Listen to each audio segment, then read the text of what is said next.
주님 나의 거처의 주님 나는 안전하네 주 안에. 목에서 생각 299번째, 하나님의 공의 앞에 드러나는 것들. 월드컵 탈락의 축구와 우리에게 묻는 질문. 2026년 7월 5일, 한 달의 축구 대표팀이 월드컵에서 조기 탈락했다는 사실은 단순한 스포츠 결과 이상의 질문을 남깁니다. 감독 선임 과정의 불투명성, 비상식적인 의사결정 구조, 장기화된 리더십 체제에 대한 문제 제기까지 오면서 우리는 단순히 승패만이 아니라 이 이면의 과정과 구조를 함께 돌아보게 됩니다. 이 지점에서 한때 우리 사회에 큰 울림이 주었던 한 문장이 떠오릅니다. 기회는 평등하게, 과정은 공정하게, 결과는 정의롭게. 비록 이 구호를 내세웠던 정부는 그 약속을 충분히 실현하지 못했다는 평가를 받았습니다. 그러나 그 실패와 별개로 이 문장이 담고 있는 원칙 자체는 특정 정부나 정치적 입장을 넘어 공동체가 지행해야 할 가치입니다. 신앙의 관점에서 본다면 이러한 원칙은 하나님의 공의가 역사 속에서 드러나는 방식과도 닮아 있습니다. 하나님은 결과만이 아니라 과정을 중요하게 여기시고 사람을 외모나 지위가 아니라 공의와 진실로 판단하십니다. 따라서 우리는 세상의 여러 사건을 바라볼 때 단순히 성공과 실패만을 평가하는 데 그치지 않고 그 과정이 얼마나 정직했는지, 그 구조가 얼마나 정의로웠는지를 함께 물어야 합니다. 1. 공의는 결과 이전의 과정을 드러냅니다. 성경이 말하는 하나님의 공의는 단순히 마지막 결과만을 평가하지 않습니다. 오히려 그보다 먼저 어떤 과정이 있었는가를 드러내십니다. 시편 73편에서 아삽은 악인의 형통을 보며 깊은 혼란에 빠집니다. 그러나 하나님의 성소에 들어간 후 그는 깨닫습니다. 눈앞에 보이는 결과가 진실의 전부가 아니라는 사실입니다. 하나님은 사람의 일생과 역사의 과정을 모두 아시는 분이십니다. 이 점에서 과정은 공정해야 한다는 사회적 원리는 중요한 통찰을 담고 있습니다. 과정이 왜곡되면 결과가 아무리 좋아 보여도 그것은 이미 건강한 공동체의 열매가 아닙니다. 공동체의 실패는 어느 날 갑자기 찾아오는 것이 아닙니다. 보이지 않던 과정들이 오랜 시간 쌓인 결과입니다. 하나님은 종종 결과를 통해 그동안 감추어졌던 과정을 드러내십니다. 이것이 하나님의 공의가 역사 속에서 일하시는 한 방식입니다. 2. 하나님의 공의는 결과를 통해 구조를 회복하십니다. 성경에서 하나님의 공의는 단순한 처벌이 아니라 질서의 회복입니다.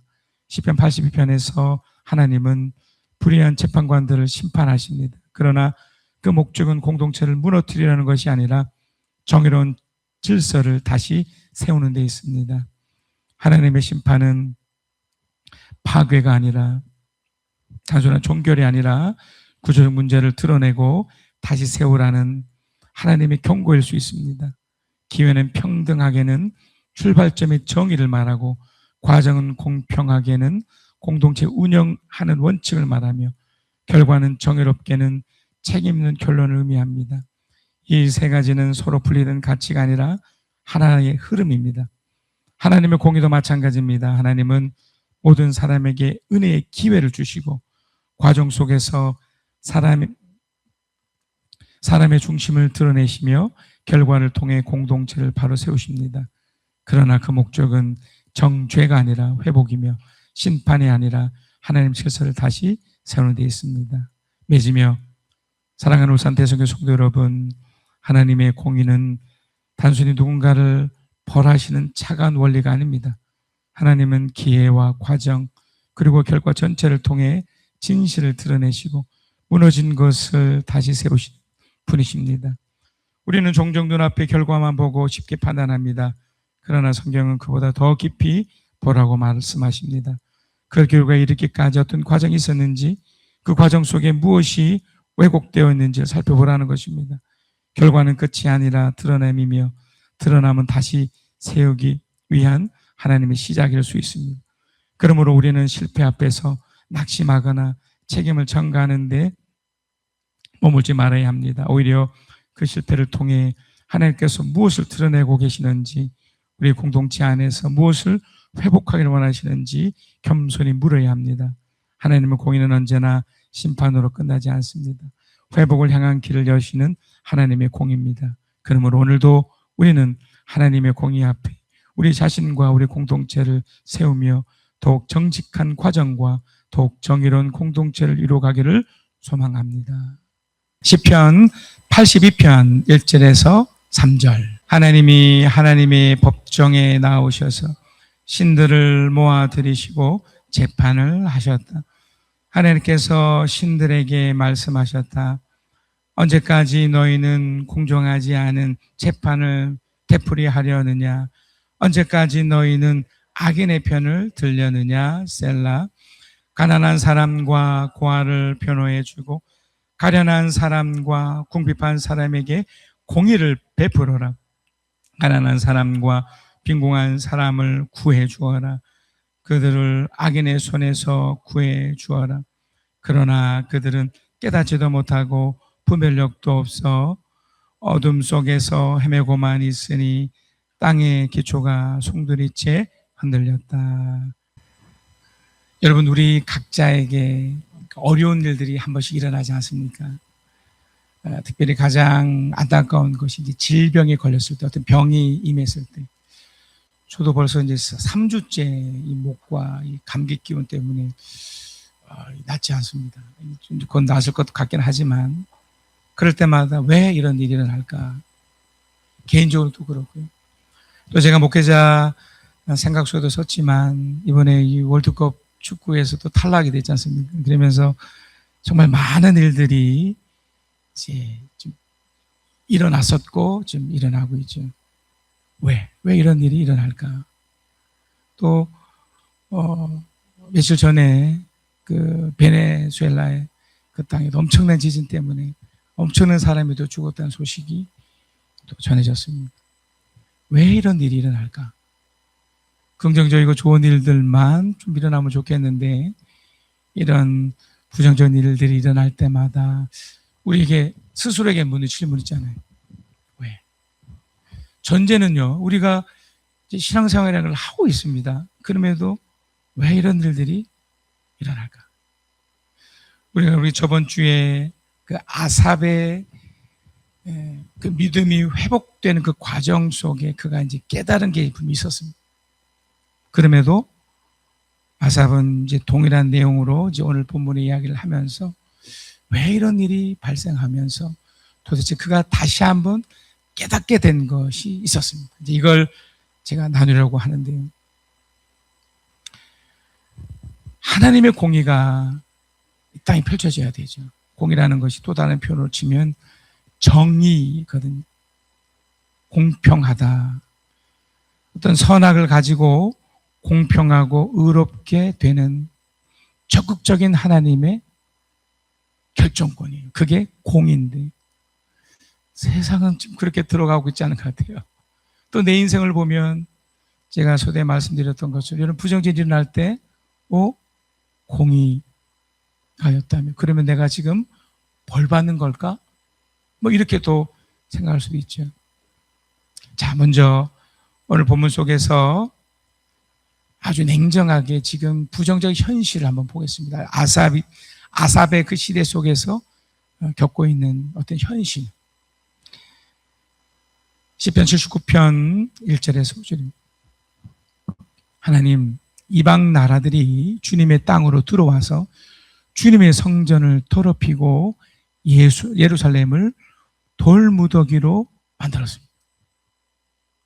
그들이 주님의 종들의 죽음을 하늘 나는 새들에게 먹이로 내주고 주님의 성도들의 삶을 들짐승에게 먹이를 내주고 사람들의 피가 물같이 흘러 예루살렘에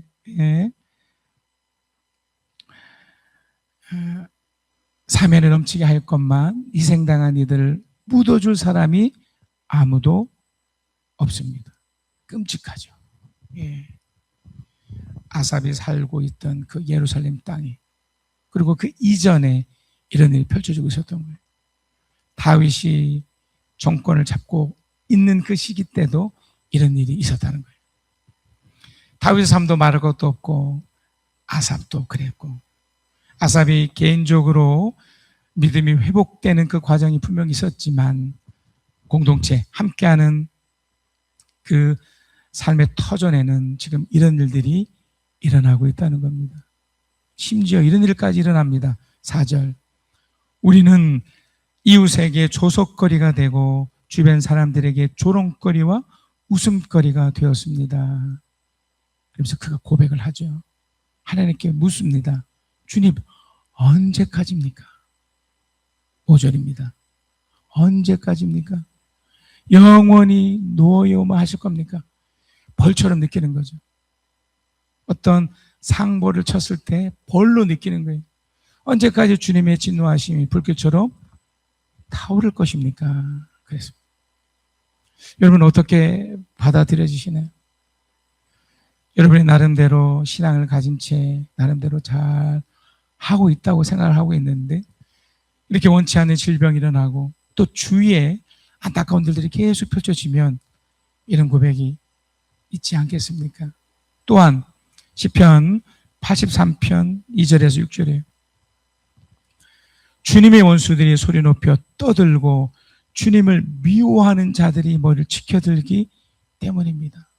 너무나 많아요. 신앙을 우습게 여기는 사람, 또 목회자를 함부로 여기는 사람, 우리 스스로도 때로는 신앙 가진 것이 부끄럽고 이 세상 속에서 그나마 우리는 종교의 자유가 있어서 그나마 덜한데 그렇지 않은 나라에서 선교 활동을 한다든지 어쩔 수 없이 숨겨야만 되는 그런 분들은 더 말할 것도 없겠죠. 그들은 주님의 백성을 치려고 음모를 꾸미고 주님께서 아끼시는 이들을 치려고 모의하여 가자, 그들을 없애버리고 나라가 되지 못하게 하자, 이스라엘의 이름을 다시는 기억하지 못하게 하자 말합니다. 실제로 그런 일이 지금 일어나고 있지 않습니까?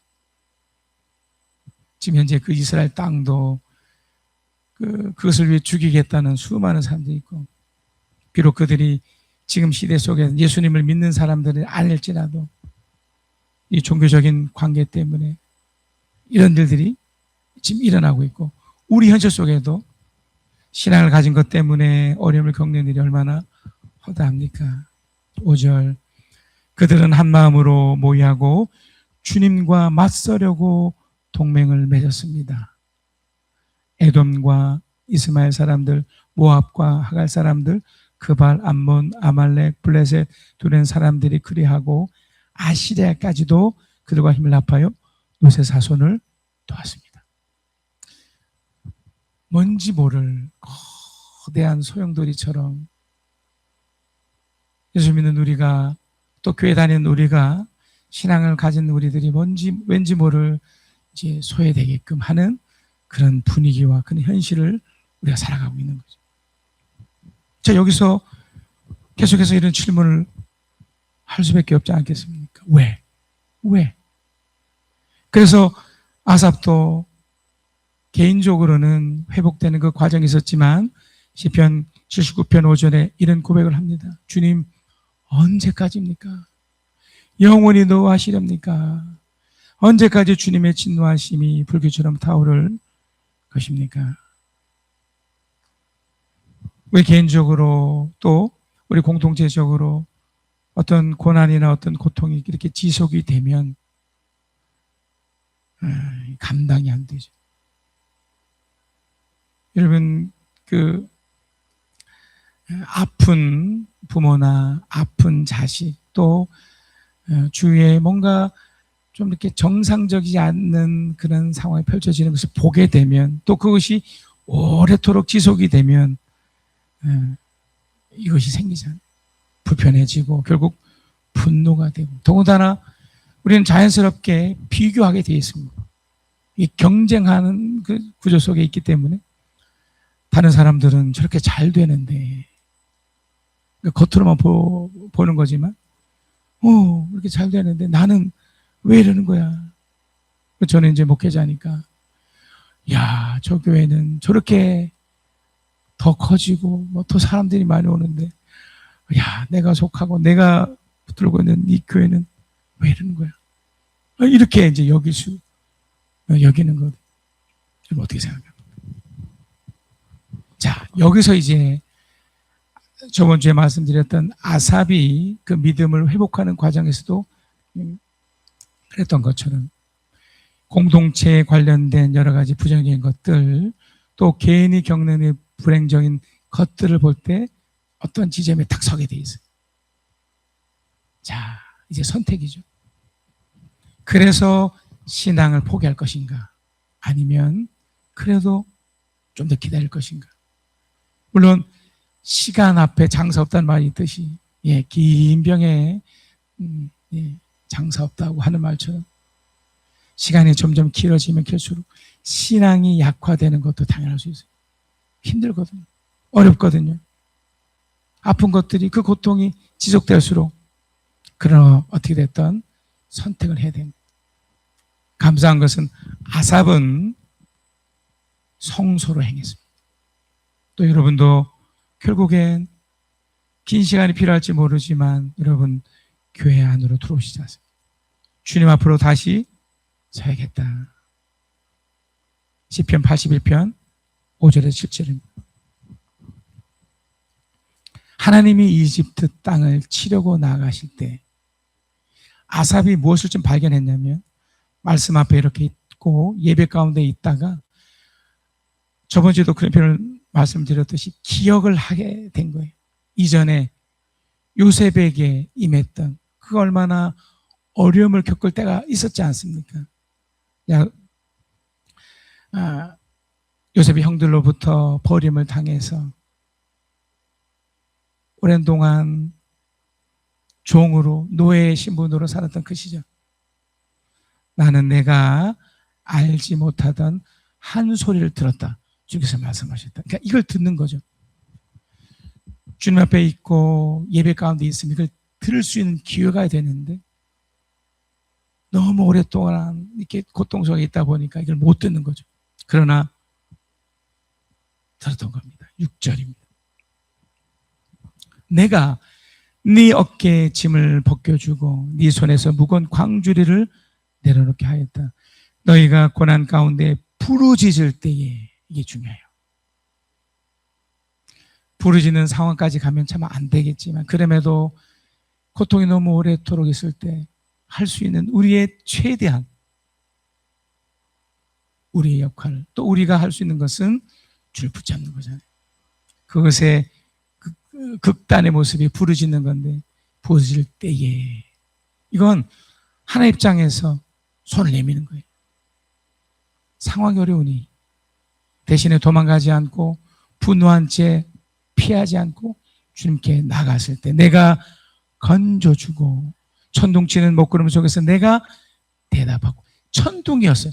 천둥 같은 그런 일들이 펼쳐지지만 내가 대답하고, 무리바 물가에서는 내가 너를 시험하기도 했다. 지금 하나님의 의도가 지금 나타나고 있습니다. 왜 그렇게 어렵게 했는지. 그래서 여러분, 이 내용을 통해서 하나님 지금 두 가지를 우리가 말씀하고 있었던 거예요. 왜 이렇게 어렵지? 왜 이렇게 힘들지? 왜 이렇게 이것이 오래도록 지속되고 있는 거야? 그건 첫 번째, 하나님이 지금 우리에게 그걸 통해 경고하고 있는 거예요. 그 결과를 통해 경고하고 있으시던 거예요. 시편 81편 8절에서 16절이에요. 내 백성아 들어라. 내가 너에게 경고하였다.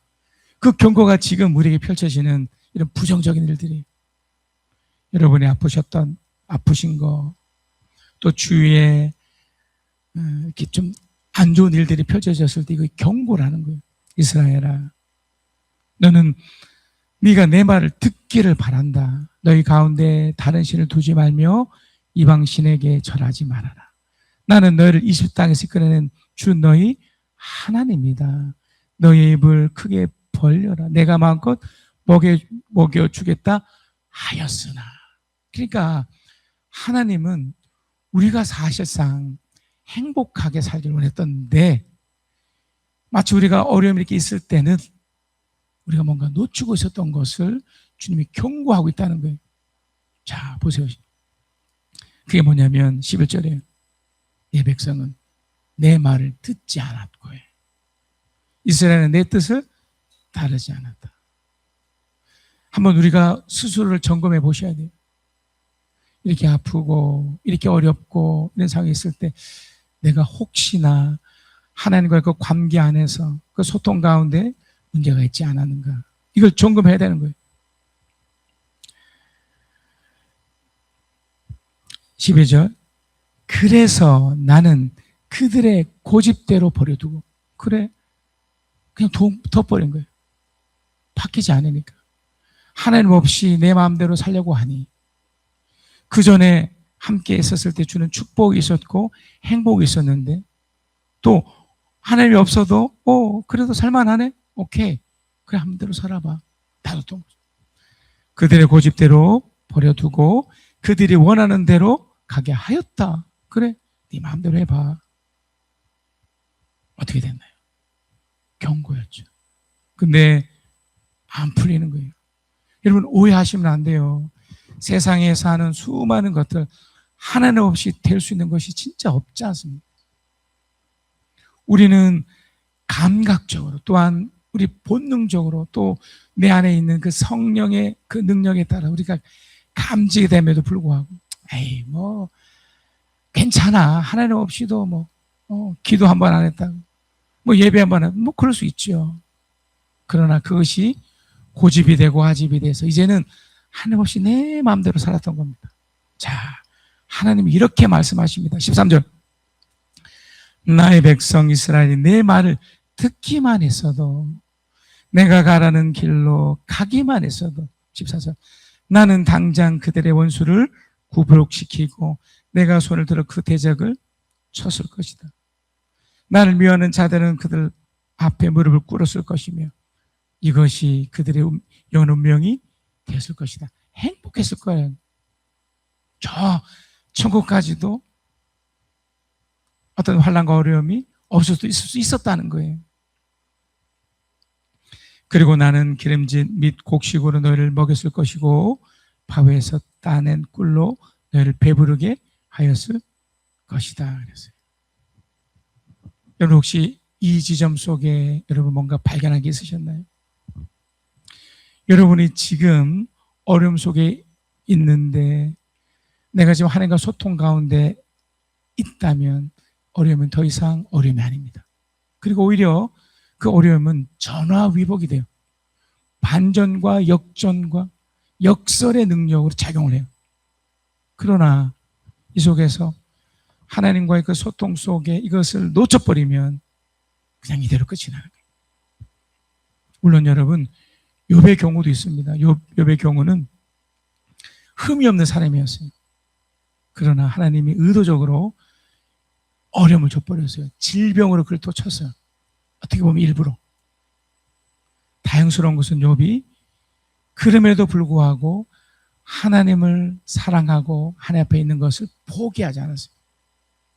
하나님이 계속 어려움이 있는 중에 그는 계속해서 소통했고 붙잡았습니다. 시간이 필요했고 그 과정 속에 고통을 호소하게 됐지만 결국 붙잡았습니다.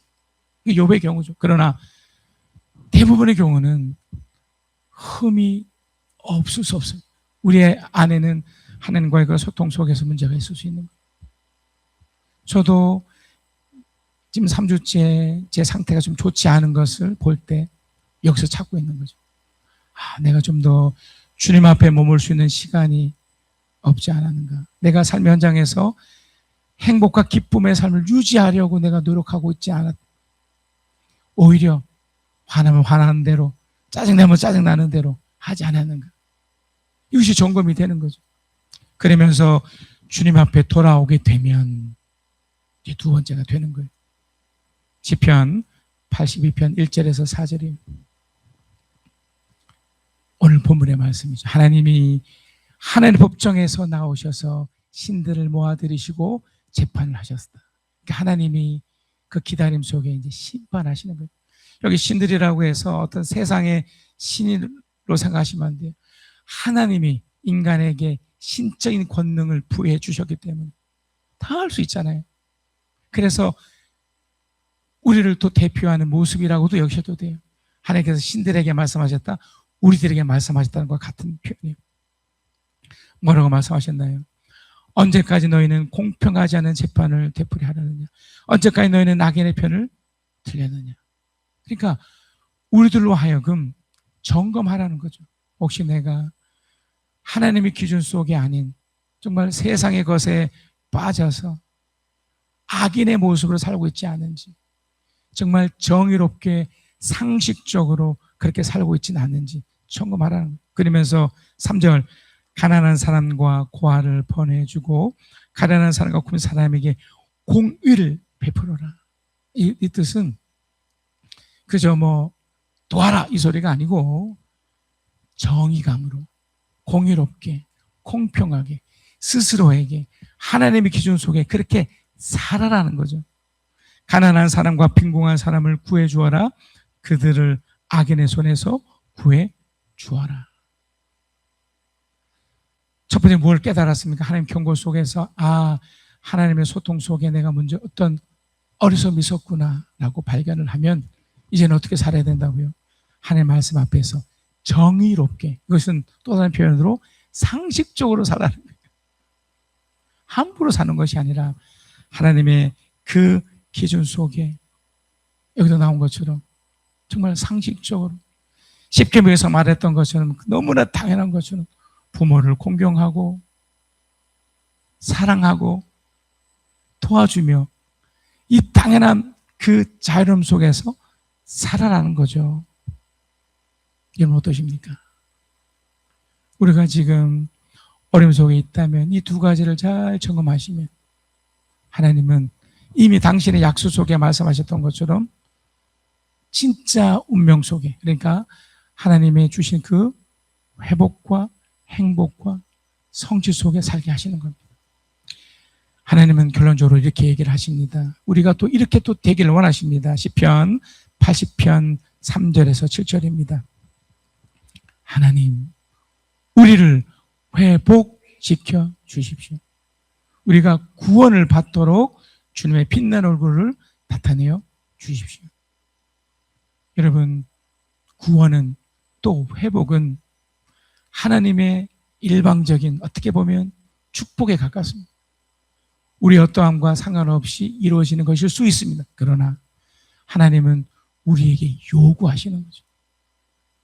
회복될 수 있도록, 구원받을 수 있도록, 이것이 어떤 자격이나 요건은 아니지만 우리가 그렇게 되도록, 그런 삶을 살도록 그렇게 하는 거죠. 그래서 아삽이 이렇게 기도조로 얘기한 겁니다. 여러분이 회복하셔야 됩니다. 여러분이 구원을 받으셔야 됩니다. 4절, 주 만군의 하나님, 얼마나 오랫동안 주님의 백성들 올리는 기도를 노엽게 여기셨습니까? 주님께서 그들에게 눈물의 빵을 먹이시고 눈물이 멀리도록 마시게 하셨습니다. 분명히 이런 시절이 있었어요. 그 과정 속에 그러나 우리는 발견했습니다. 우리는 찾았습니다. 이것이 하나님과의 소통의 문제였구나. 그리고 내가 정의롭게 상식적으로 살지 않아서 그런 거구나.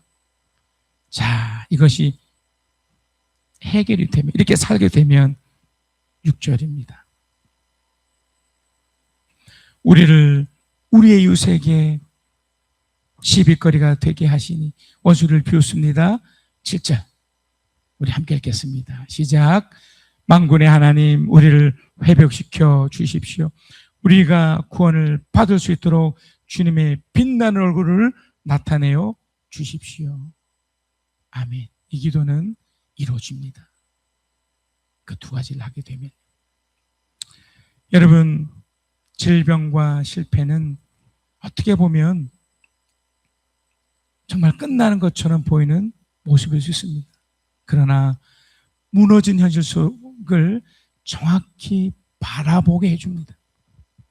그리고 그 원인을 드러나는 하나님의 공의가 딱 등장하면서 다시 신앙으로 회복되고 돌아가게 만들고 마침내 주님이 주시는 진짜 운명 속에 우리를 들어가게 만듭니다.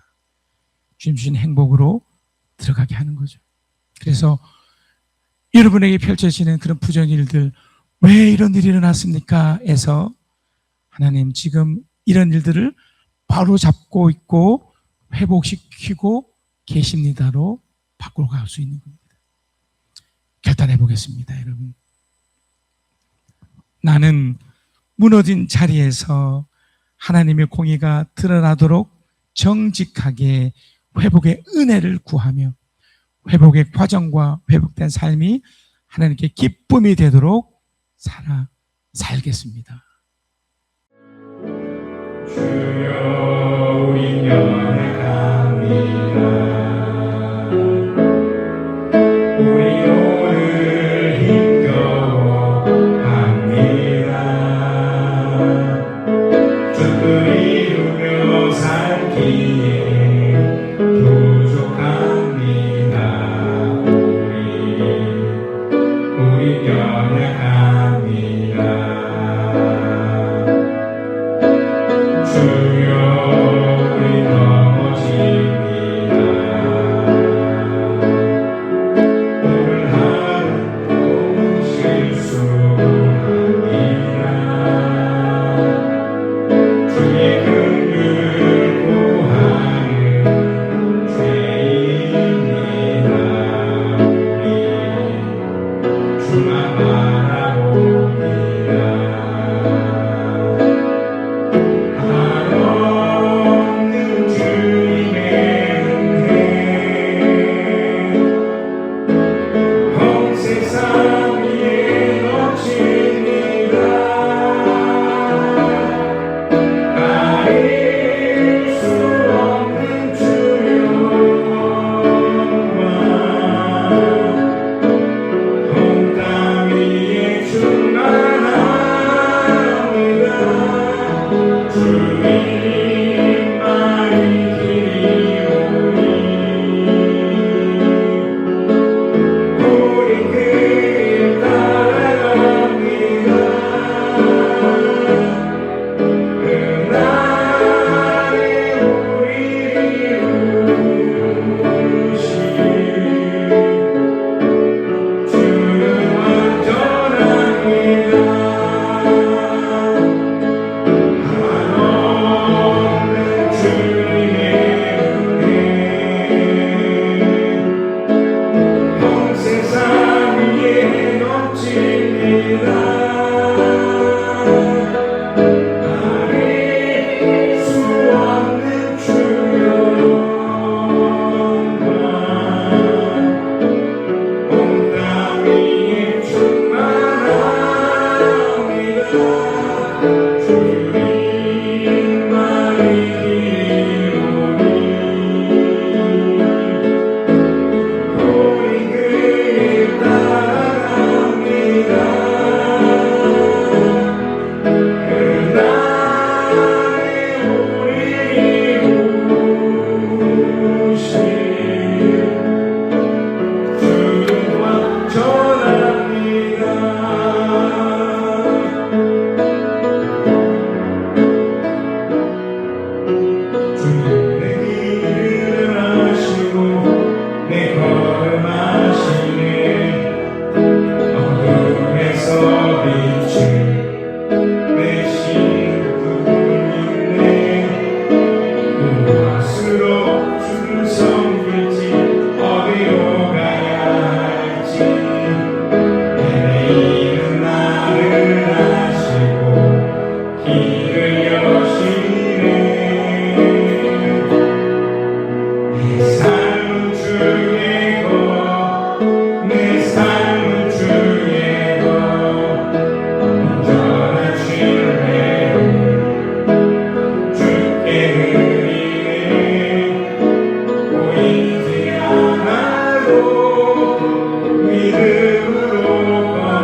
우리